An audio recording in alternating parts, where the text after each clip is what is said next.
Hello guys. आज की video में हम करने वाले हैं सिंगुलर सेंस इन स्टैटिस्टिक्स।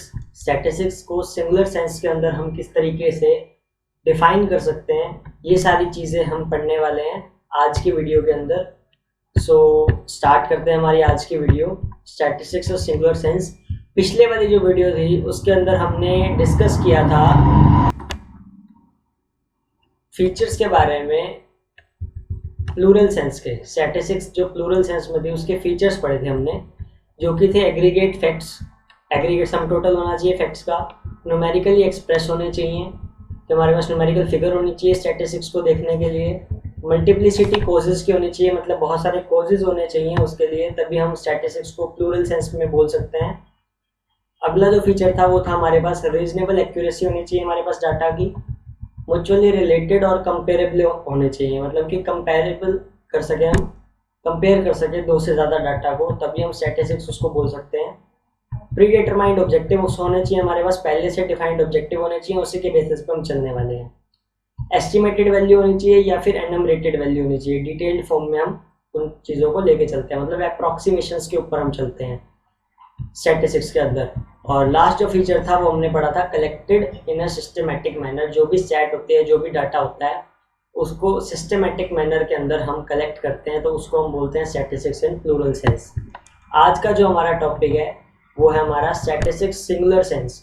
हमने दो तरीके की चीज़ें पढ़ी, प्लूरल सेंस के बारे में पढ़ा स्टैटिस्टिक्स के, और स्टैटिस्टिक्स के सिंगुलर सेंस के बारे में पढ़ रहे हैं आज हम। तो प्लूरल सेंस के अंदर हमने देखा था कि जो स्टैटिस्टिक्स है उसके अंदर न्यूमेरिकल फिगर या aggregate of facts, multiplicity of causes, इन चीज़ों का होना बहुत ज़रूरी था।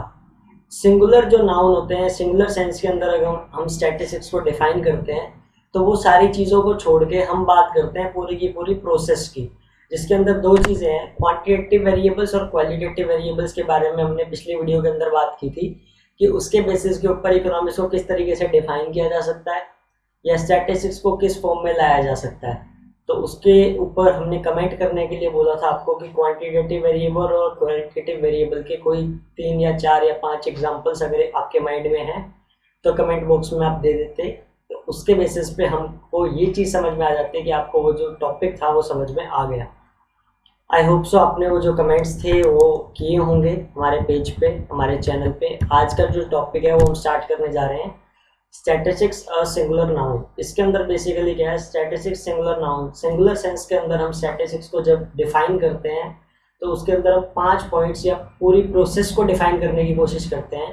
अब वो जो 5 पॉइंट्स हैं वो क्या हैं, स्टैटिस्टिक्स क्या है, स्टैटिस्टिकल मेथड्स को जब हम यूज़ करते हैं तो उसको सिंगुलर नाउन या सिंगुलर सेंस बोला जाता है। उसके बेसिस पे हमारे पास 5 पॉइंट्स हैं। जब भी हम स्टैटिस्टिक्स बोलते हैं, जब भी हम किसी डाटा को ये बोलते हैं कि ये स्टैट है या ये स्टैटिस्टिक्स है, ये डाटा को हम रो डाटा से छोड़ के हम एक प्रेस्क्राइब्ड या एक तरीके से कलेक्टिव मैनर, सिस्टमेटिक मैनर का डाटा बोल रहे हैं, तो उसके अंदर 5 पॉइंट्स इन्वॉल्व होते हैं। वो 5 पॉइंट्स है, सबसे पहले हम डाटा को कलेक्ट करते हैं, तो कलेक्शन ऑफ डाटा। फिर हम उसको करते हैं क्लासीफाई, उस डाटा को क्लासीफाई किया जाता है, अलग अलग ग्रुप्स के अंदर बांट दिया जाता है, तो क्लासिफिकेशन ऑफ डाटा। फिर वो जो ग्रुप में क्लासीफाई कर रखा है उसको हम प्रेजेंट करते हैं किसी ना किसी फॉर्म में, चार्ट के थ्रू, बार ग्राफ के थ्रू, टेबल के थ्रू, टेक्सचुअल प्रेजेंटेशन के थ्रू, तो वो हो गया प्रेजेंटेशन ऑफ डाटा। फिर हम प्रेजेंट करने के बाद उसको 4 स्टेप पे लेके जाते हैं, that is analysis of data. Analysis के अंदर हम क्या करते हैं, एनालाइज करते हैं कि वो जो डाटा है वो सही समझ में आ रहा है या नहीं आ रहा। जैसे कि हम आज ये वीडियो बना रहे हैं, तो ये वीडियो हम चेक करेंगे कि समझ में आ रही है, नहीं आ रही, ऑडिबल है, नहीं है, पीडीएफ ये जो है वो दिखाई दे रही है, नहीं दे रही है, ये सारी चीज़ें एनालिसिस के अंदर आ जाती हैं। लास्ट जो स्टेप है वो इंटरप्रिटेशन ऑफ क्वांटिटेटिव डाटा, मतलब कि उस डाटा को इंटरप्रेट किया जाता है। इंटरप्रेट का मतलब है एनालिसिस, हमने चेक कर लिया उस डाटा को, उस डाटा को चेक करने के बाद हम क्या करेंगे, शो करेंगे सामने वाली पब्लिक को, सामने वाले ऑडियंस को, जिसको हम दिखाना चाहते हैं वो डाटा इंटरप्रेट करेंगे, उनको समझाएंगे उस डाटा के बारे में। तो जो स्टैटिस्टिक्स है सिंगुलर सेंस के अंदर, सिंगुलर नाउन के अंदर, वो 5 स्टेप को इन्वॉल्व करती है। सबसे पहला हम डाटा को कलेक्ट करते हैं, फिर डाटा को हम क्लासीफाई करते हैं, क्लासीफाई करने के बाद हम प्रेजेंट करते हैं डाटा को, फिर एनालिसिस करते हैं हम डाटा की, और लास्ट में इंटरप्रिटेशन करते हैं हम उस क्वांटिटेटिव डाटा का। बट हाँ, जो डाटा है वो क्वांटिटेटिव फॉर्म में होना चाहिए। क्वांटिटेटिव फॉर्म का मतलब है न्यूमेरिकल वैल्यू उसके अंदर होनी चाहिए, तभी वो हम उसको स्टैट्स बोल सकते हैं, नहीं तो वो एक टेक्सचुअल प्रेजेंटेशन हो जाएगी, और टेक्सचुअल प्रेजेंटेशन कभी भी स्टैटिस्टिक्स का पार्ट नहीं होती। तो ये चीज़ समझनी ज़रूरी है कि स्टैटिस्टिक्स बेशक सिंगुलर में हो, बेशक वो प्लूरल सेंस में हो, दोनों ही सेंस के अंदर हम क्या करेंगे, उसको न्यूमेरिकली एक्सप्रेस करने वाले हैं। तो स्टैट जो है वो सारी की सारी क्वांटिटेटिव वैल्यू के ऊपर चलती है। आगे हम इसकी डेफिनेशंस पढ़ लेते हैं कि अलग अलग ऑथर्स ने स्टैटिस्टिक्स इन सिंगुलर नाउन को किस तरीके से डिफाइन किया है। तो सबसे पहली जो डेफिनेशन हमको दिखाई दे रही है पीडीएफ में वो है क्रॉक्सटन एंड काउडन की। इन्होंने क्या कहा सिंगुलर सेंस के बारे में स्टैटिस्टिक्स के। इनकी जो डेफिनेशन है इन्वर्टेड कॉमा के अंदर, वो सब पहली डेफिनेशन में पढ़ देता हूँ। Statistics may be defined as a collection, presentation, analysis and interpretation of numerical data. Croxton and Cowden की जो डेफिनेशन है उसमें साफ साफ इन्होंने यही 5 वर्ड यूज़ किए हैं जो हमने अभी पढ़े थे कि स्टैटिस्टिक्स को डिफाइन किया जा सकता है collection, presentation, analysis and interpretation. किस चीज़ का? न्यूमेरिकल डाटा का। सबसे सिंपल डेफिनेशन सिंगुलर सेंस की स्टैटिस्टिक्स में यही है जो हम याद कर सकते हैं क्रॉक्सटन एंड काउडन की। अगर सिंगुलर सेंस स्टैटिस्टिक्स एक नंबर में पूछ ली जाए तो क्रॉक्सटन एंड काउडन की जो डेफिनेशन है ये सबसे वैलिड और सबसे इजी रहेगी, लर्निंग पर्पज़ के लिए भी और राइटिंग पर्पज़ के लिए भी आसानी से याद हो जाएगी। क्योंकि डेफिनेशंस अगर हमको लिखनी है तो हमको यूं का यूं वर्ड लिखने होते हैं जैसे कि इन्वर्टेड कॉमास के अंदर हैं। कोई भी वर्ड हम मिसप्लेस नहीं कर सकते या एक जगह से दूसरी जगह पे नहीं लिख सकते। हमको यूं की यूं डेफिनेशन इसको याद करनी होती है और यूं की यूं हमको पेपर में राइट डाउन करनी होती है। तो डेफिनेशन के अंदर क्रॉक्सटन एंड काउडन की यही डेफिनेशन सबसे परफेक्ट रहेगी। एक तो छोटी भी है और दूसरी वही 5 वर्ड का यूटिलाइजेशन हो रहा है जो हमने ऊपर वाली डेफिनेशन नॉर्मल डेफिनेशन के अंदर हम यूज़ करने वाले हैं।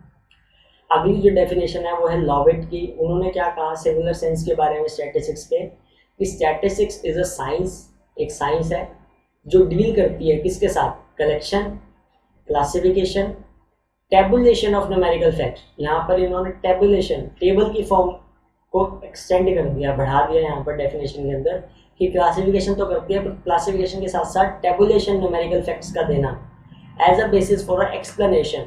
एक्सप्लेनेशन पर्पज़ के लिए टेबल की फॉर्म को भी बताना इसी का काम है। Description and comparison of phenomena, मतलब कि डिस्क्राइब करना, उस डाटा के बारे में बताना और उस डाटा को कंपेयर करने का काम भी सिंगुलर सेंस ही करती है। तो लॉविट की जो डेफिनेशन है उनके अंदर 3-4 वर्ड नए आए हैं। कलेक्शन, क्लासिफिकेशन सेम था। इन्होंने एनालिसिस, प्रेजेंटेशन, इंटरप्रिटेशन की जगह यहाँ पर टेबुलेशन वर्ड यूज़ किया, एक्सप्लेनेशन वर्ड यूज़ किया, डिस्क्रिप्शन एंड कंपैरिजन, ये 3-4 नए वर्ड्स इन्होंने यूज़ किए अपनी डेफिनेशन के अंदर। थर्ड डेफिनेशन हम पढ़ लेते हैं, सेलिगमैन की डेफिनेशन है। इन्होंने क्या कहा है कि जो स्टैटिस्टिक्स है इज द साइंस, ये भी एक साइंस है, इन्होंने भी कहा ये साइंस है, that deals with the method of, किसके साथ डील करती है? मेथड। किस चीज़ के मेथड? वही 5 method, collecting, classifying, presenting, comparing and interpreting. यहाँ पर कंपेयरिंग आ गया, एनालिसिस की जगह वर्ड यूज कर दिया कंपेयरिंग, बाकी चारों वर्ड सेम टू सेम है, that are collecting, classifying, presenting and interpreting numerical data collected to throw some light on any sphere of inquiry. इसका मतलब क्या है कि जो स्टैटिस्टिक्स है सिंगुलर सेंस में वो मेथड है जो डील करती है collecting, classifying, presenting, comparing and interpreting. किस चीज़ को? न्यूमेरिकल डाटा को, जो कि कलेक्ट किया जाता है ताकि किसी इंक्वायरी को या किसी डाटा के ऊपर लाइट फोकस की जाए, थ्रो की जाए, मतलब कि उसके ऊपर रिसर्च की जाए। उसके ऊपर का जो काम होता है वो सारा का सारा स्टैटिस्टिक्स के अंदर होता है। मतलब कि अगर कोई भी डाटा के बारे में अगर हमको कोई इन्फॉर्मेशन चाहिए या रिसर्च करनी है तो हमको स्टैटिस्टिक्स इन सिंगुलर सेंस के बारे में देखना होगा, स्टैटिस्टिक्स इन सिंगुलर सेंस को हमको समझना होगा। अब बात करते हैं हम स्टेजेस की, कि जो स्टैटिस्टिकल स्टडी है उसके अंदर क्या स्टेजेस होते हैं या किस तरीके से डाटा को कलेक्ट किया जाता है। तो इसकी 5 स्टेज है। सबसे पहले अगर हमको स्टैटिस्टिक्स का डाटा इकट्ठा करना है तो हमको 5 स्टेजेस के थ्रू होकर निकलना पड़ेगा। सबसे पहले तो हम क्या करेंगे, स्टेज 1 के अंदर है कलेक्शन ऑफ डाटा। डाटा को हमको कलेक्ट करना पड़ेगा। हमको किसी भी डाटा के बारे में रिसर्च करनी है तो सबसे पहले हमको हमारा जो फर्स्ट स्टेप होने वाला है वो फर्स्ट स्टेप है कलेक्शन ऑफ डाटा। डाटा को कलेक्ट करना पड़ेगा। अब डाटा को कलेक्ट कैसे किया जा सकता है? बहुत सारे मेथड होते हैं। 2 मेन मेथड है हमारे पास डाटा को कलेक्ट करने के, डाटा सेंसस या सैंपल। सेंसस का मतलब होता है जैसे कि हमारी सेंसस होती है, सेंसस ऑफ इंडिया 2011 में हुई थी, अब 2021 में होनी है।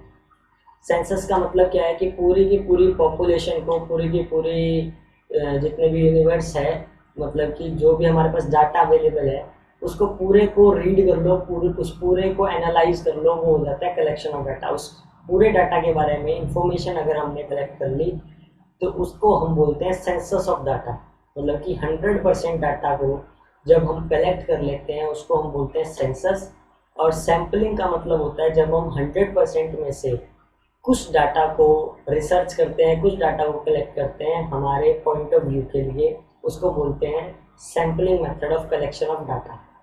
मतलब कि आम भाषा में अगर हम समझाएं कि कलेक्शन ऑफ डाटा, डाटा को कलेक्ट करना है तो 2 सोर्स है हमारे पास डाटा को कलेक्ट करने के। या तो जितना भी डाटा है पूरा का पूरा डाटा को रीड किया जाए, वो तो हो गया हमारा सेंसस मेथड। या फिर जितना डाटा है उसमें से मेन लाइनों को समझ लिया जाए, वो हो गया सैंपल मेथड। जिससे कि नॉर्मल एग्जांपल में हम बात करते हैं, अगर हमारे पास 2 से 3 महीने हैं पढ़ने के लिए एग्ज़ाम पॉइंट ऑफ व्यू से, तो हम क्या करेंगे, पूरी की पूरी बुक को गैदर करना स्टार्ट कर देंगे, लाइन टू लाइन पढ़ेंगे। तो ये तो हो गया हमारा collection of data with census method. First से लास्ट लाइन तक हमने पूरी की पूरी पढ़ ली, पूरी की पूरी समझ ली, ये तो हो गया सेंसस डाटा। अब कल ही एग्जाम है, आज हमको सिर्फ रिवीजन लेनी है या ऊपर ऊपर से हमको रीड करना है, तो हम क्या करने वाले हैं, मेन हेडिंग्स को याद करने वाले हैं। हेडिंग्स के अंदर जो पैराग्राफ थे उसको हम नहीं पढ़ने वाले, उसके लिए हमारे पास टाइम नहीं है। तो ये हो गया सैम्पल मेथड। यहाँ पे भी हमने डाटा को तो एनालाइज किया है, डाटा को याद किया है, डाटा को पढ़ा है, बट यहाँ पर हमने डाटा को थोरोली नहीं रीड किया। हमने सिर्फ ऊपर ऊपर की हेडिंग्स को रीड कर लिया और वहाँ से हमने खुद ही इंटरप्रेट कर लिया कि इस डाटा के अंदर हमको क्या लिखना है या इस डाटा के अंदर क्या हो सकता है, समझ लिया वो हमने। तो ये तो हो गया सबसे पहली स्टेज, कलेक्शन ऑफ डाटा। दूसरी स्टेज आती है हमारे पास ऑर्गेनाइजेशन ऑफ डाटा। डाटा को कलेक्ट कर लिया हमने, 2 मेथड से किया, या तो सेंसस मेथड से या फिर सैंपल मेथड से। सेंसस के अंदर हमने पूरे के पूरे डाटा को कवर किया और सैंपल मेथड के अंदर हमने कुछ एक डाटा को कवर किया कलेक्शन के पर्पज में। दूसरी जो स्टेज आई है वो स्टेज आती है हमारे पास ऑर्गेनाइजेशन ऑफ डाटा। डाटा को ऑर्गेनाइज कैसे किया जाए, हमने या तो सेंसस लिया या सैंपल लिया, उसको ऑर्गेनाइज करना है। तो हमको ऑर्गेनाइज के लिए क्या करना पड़ेगा, किसी ना किसी फॉर्म में उसको लिखना पड़ेगा। या तो हम उसको क्या करें, टेक्सचुअल फॉर्म में लिखें, ऑर्गेनाइज करें कि हमको क्या थे, इस पॉइंट के बाद ये पॉइंट आएगा, या तो हम पॉइंट के बाद पॉइंट को याद करते चलें, या फिर हम क्या करेंगे, उसका चार्ट बनाएंगे, टेबल बनाएंगे। ये सारी चीज़ें आ जाती हैं ऑर्गेनाइजेशन के अंदर। ऑर्गेनाइज करते हैं, जैसे कि आपने 10th क्लास के अंदर साइंस में कंपाउंड टेबल पढ़ी होगी, साइंस के अंदर केमिस्ट्री में। तो कंपाउंड टेबल के अंदर क्या है, मेटल्स को अलग कर दिया गया, नॉन मेटल को अलग कर दिया गया, मेटलॉइड्स को अलग कैटेगरी में डाला, इनर्ट गैसेस को अलग कैटेगरी में डाला। तो वो सारा का सारा था organisation of data. Collection data की हो गई कि 118 एलिमेंट है, 114 एलिमेंट है या 116 एलिमेंट है, वो देख लिया हमने। उसके बाद हमने ऑर्गेनाइज किया, हर एक को अपने अपने जगह पे प्लेस करने को कहते हैं हम ऑर्गेनाइजेशन ऑफ डाटा। सेम उसी को हम स्टैटिस्टिक्स के फॉर्म में ऑर्गेनाइजेशन ऑफ डाटा बोलते हैं। थर्ड स्टेज आती है हमारे पास प्रेजेंटेशन ऑफ डाटा। उसको प्रेजेंट कैसे करना है, क्या उस कंपाउंड टेबल को एक चार्ट की फॉर्म में बनाया जाए, क्या उन सारे फॉर्मूलाज को एक पेज पे लिखा जाए, चार्ट बनाया जाए, उनका टेबल बनाई जाए, या फिर उनको बार ग्राफ के शो में या पाई चार्ट के शो में दिखाना है। तो वो आ जाता है थर्ड स्टेप हमारा प्रेजेंटेशन ऑफ डाटा, कि हमने डाटा कलेक्ट कर लिया, डाटा को ऑर्गेनाइज भी कर लिया। अब डाटा को ऑर्गेनाइज करने के बाद जब लोगों को प्रेजेंट करना है तो उसके लिए सबसे बेटर वे क्या है। अगर हम टेक्सचुअल फॉर्म में सारी चीज़ों को लिख देंगे तो जो लोग हैं वो समझ नहीं पाएंगे, या फिर उनको बहुत टाइम लगेगा उन चीज़ों को समझने में या उस डाटा को याद रखने में, एज़ कम्पेयर टू अगर हम उनको टेबल की फॉर्म में दे देते हैं, हम कंपेयर कर देते हैं। अगर डाटा को कंपेयर कर दिया हमने तो क्या हो जाएगा, डाटा आसानी से याद रख सकते हैं कि 1951 में हमारी पॉपुलेशन इतने करोड़ थी, 2011 में हमारी पॉपुलेशन इतनी हो गई है, परसेंटेज इंक्रीज इतना हुआ है, एम्प्लॉयमेंट में इंक्रीज इतना हुआ है, लेवल ऑफ इनकम में इंक्रीज इतना हुआ है, नेशनल इनकम इंक्रीज इतनी हुई है। तो ईजी है याद रखने के लिए अगर हम 4-5 पैरामीटर्स बता दें और उन्हीं 4-5 पैरामीटर्स के आगे परसेंटेज की फॉर्म में हम डाटा को इंटरप्रेट कर दें। तो ये तरीके होते हैं कुछ स्टैटिस्टिक्स के अंदर प्रेजेंट करने के। थर्ड स्टेप आता है हमारे पास कि किसी भी डाटा को प्रेजेंट कैसे करना है, पीपीटी की फॉर्म में करना है। अब जैसे कि हम जो हैं हम आपको पीडीएफ के थ्रू पढ़ा रहे हैं, तो डाटा को हमने पहले कलेक्ट किया कि चाहिए क्या था बच्चों को, फिर हमने ऑर्गेनाइज किया उसको, चैप्टर बाय चैप्टर ऑर्गेनाइज कर लिया, उसके बाद प्रेजेंट कर रहे हैं। प्रेजेंट अब पीडीएफ की फॉर्म में भी हो सकता है, बोर्ड की फॉर्म में हो सकता है, वीडियोग्राफी की फॉर्म में भी हो सकता है। ऐसा भी हो सकता था सिर्फ पीडीएफ चलती रहे और हम क्या करें, सिर्फ अपनी साउंड दिखा दें, उसको ऑडिबल कर दे सिर्फ ऑडियो के थ्रू, वीडियो हमारी ना दिखे। बट वीडियो भी जरूरी है क्योंकि हमको क्या करने पड़ेगा, एक्सप्रेशंस को दिखाना पड़ेगा, साथ साथ में हमको उनके स्टेप्स को भी लेना पड़ेगा, एग्जाम्पल्स को भी दिखाना पड़ेगा। तो उसके लिए प्रेजेंटेशन का होना ज़रूरी है। तो प्रेजेंटेशन कैसी होने वाली है, ये थर्ड स्टेज के अंदर हम देखते हैं। उसके बाद फोर्थ स्टेज हमारे पास आ जाती है एनालिसिस ऑफ डाटा। हमने प्रेजेंट कर दिया डाटा को, अब हम एनालाइज करेंगे, चेक करेंगे डाटा को कि क्या वो डाटा सही है या नहीं है। तो एनालिसिस ऑफ डाटा के अंदर हमारे पास चीज़ें आ जाती हैं कि जो डाटा है क्या वो एक्यूरेट है या नहीं है, मतलब वो समझाने वाला है या नहीं है। जिस डाटा के ऊपर हम रिसर्च कर रहे थे क्या वो डाटा एक्यूरेट है नहीं है, और एक्यूरेट है तो कितना एक्यूरेसी आ रही है, और नहीं है एक्यूरेट तो उसके बेसिस पे हमको नई क्या चीज़ लेके आनी चाहिए। तो हम डाटा को एनालाइज करते हैं कि इज़ दिट वेरीफिएबल और नॉट, मतलब कि हम उसको वेरीफाई कर सकते हैं या नहीं कर सकते। तो उसके लिए ये सारी चीज़ें देखी जाती है स्टेज 4 के अंदर। फिर हमारे पास आ जाती है स्टेज 5, लास्ट स्टेज। हमने चेक कर लिया कि ये डाटा भी ठीक है, साउंड भी क्लियर है, समझ में आ रहा है, एक्सप्रेशंस भी क्लियर हो रहे हैं, वीडियो कहीं पे ब्रेक नहीं हो रही। ये सारी चीज़ें हम देखने के बाद हम क्या करते हैं, चैनल पे अपलोड कर देते हैं वीडियो। तो उसके लिए हमारे पास स्टेज 5 आती है, इंटरप्रिटेशन ऑफ डाटा। इस डाटा को हमको क्या करना है, इंटरप्रेट करना है, लोगों को दिखाना है कि हमने कलेक्ट किया डाटा को, ऑर्गेनाइज किया आपके लिए अलग अलग वीडियो के अंदर हमने डिफाइन किया, हर वीडियो के अंदर एक अलग टॉपिक है, ऑर्गेनाइज कर चुके हैं, प्रेजेंट किया हर टॉपिक को उसके एग्जांपल्स के साथ, पॉइंट्स के साथ प्रेजेंट हो गए। फिर हमने एनालाइज किया कि ठीक है साउंड क्लियर आ रही है नहीं आ रही, पीडीएफ सही चल रही है नहीं चल रही है, सारी चीज़ें हमने देखी। फिर स्टेज 5 पे हमने क्या कर दिया, उसको अपलोड कर दिया। इसका मतलब डाटा इंटरप्रेट हो चुका है, जिस ऑडियंस के थ्रू जाना था या जिस ऑडियंस के पास जाना था, जहाँ जाना था डाटा को, वो वहाँ पहुँच जाएगा सेफ एंड सिक्योर मेथड्स के थ्रू या सेफ एंड सिक्योर चैनल्स के थ्रू। तो ये स्टेज 5 के अंदर आ जाता है interpretation of data.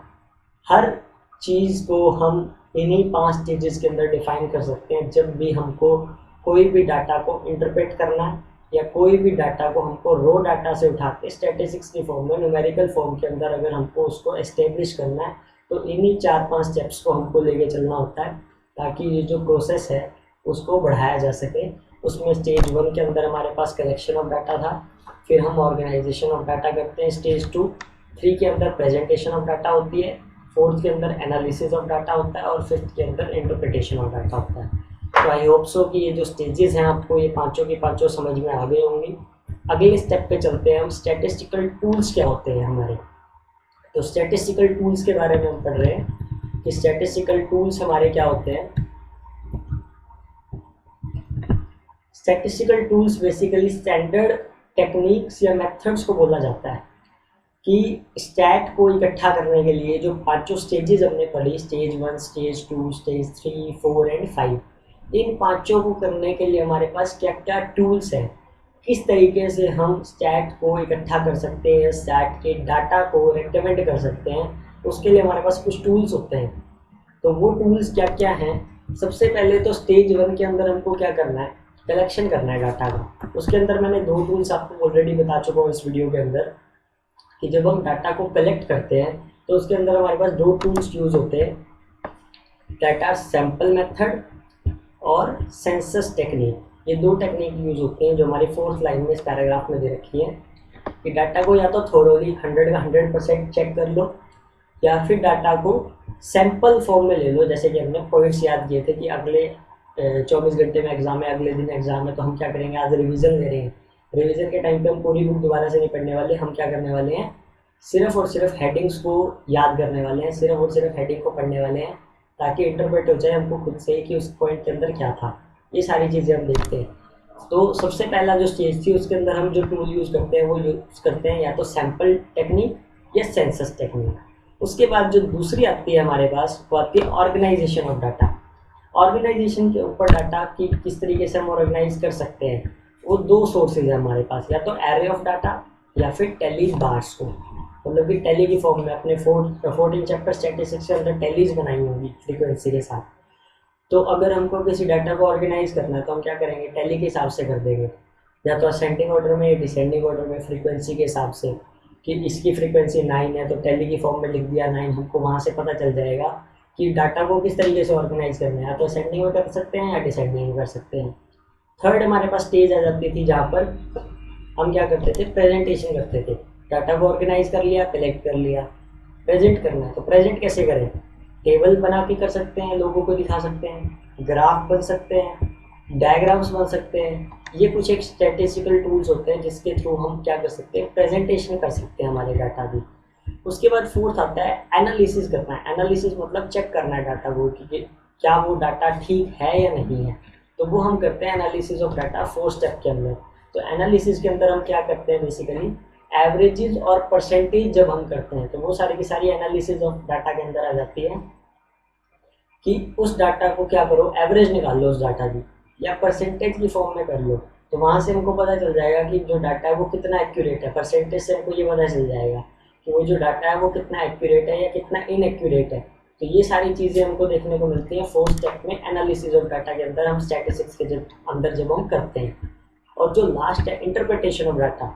Interpretation of data कैसे भी कर सकते हैं, परसेंटेज की फॉर्म में भी कर सकते हैं, कोफिशिएंट्स दिखा सकते हैं। 10th का जो सेकंड और 4th चैप्टर था क्वाड्रेटिक इक्वेशन का, और सेकंड था जो पॉलिनोमियल वाला, उसके अंदर हमने कोफिशिएंट्स निकाल लेते हैं। तो कोफिशिएंट्स निकाल सकते हैं, कोरिलेशन कर सकते हैं। कोरिलेशन का मतलब होता है दो सीरीज को साइमल्टेनियसली जब हम रिलेशनशिप के अंदर फॉर्म करते हैं कि इन दो सीरीज का क्या रिलेशन है, या क्या दोनों के अंदर रिलेशनशिप क्या एग्जिस्ट कर रही है, रिग्रेशन क्या है, वो हम देखते हैं कोफिशिएंट ऑफ कोरिलेशन के अंदर।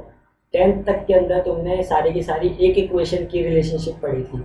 2 के अंदर थर्ड जो चैप्टर था तुम्हारा, उसके अंदर तुमने थोड़ा बहुत समझा था उसको आगे अंदर हम फर्दर स्टैटिस्टिक्स के अंदर पढ़ेंगे, जिसके अंदर हमने देखा था कि 2 लाइन को देखा था हमने कि वो इनकंसिस्टेंट हैं, कंसिस्टेंट हैं या पैरेलल हैं। उसको हमने अलग अलग टेक्निक्स या टूल्स के थ्रू किया था। तो वही टेक्निक टूल्स को फर्दर स्टैटिस्टिक्स के अंदर किस तरीके से यूज़ किया जाए वो हम करते हैं 5th इंटरप्रिटेशन ऑफ डाटा के अंदर। कि 2 सीरीज आ गई, उसको हमने क्या करना है, या तो कोरिलेशन के थ्रू करना है या फिर रिग्रेशन के थ्रू करना है। उनके कोफिशिएंट्स निकालने हैं, उनके परसेंटेज निकालने हैं, उनके एवरेज निकालने हैं। तो ये सारी की सारी चीज़ें यूज हो जाती है हमारी स्टैटिस्टिकल टूल्स के अंदर। आई होप सो ये वाला जो टॉपिक था स्टैटिस्टिकल टूल्स, स्टेजेस और स्टैटिस्टिक्स सिंगुलर नाउन के अंदर, ये टॉपिक आपको समझ में आ गया होगा। अगले वाले टॉपिक के अंदर हमारे कुछ फीचर्स इसके सिंगुलर नाउन के और लिमिटेशंस वगैरह बेसिक से टॉपिक्स हैं, ये हम करेंगे अगली वीडियो के अंदर। So thank you guys.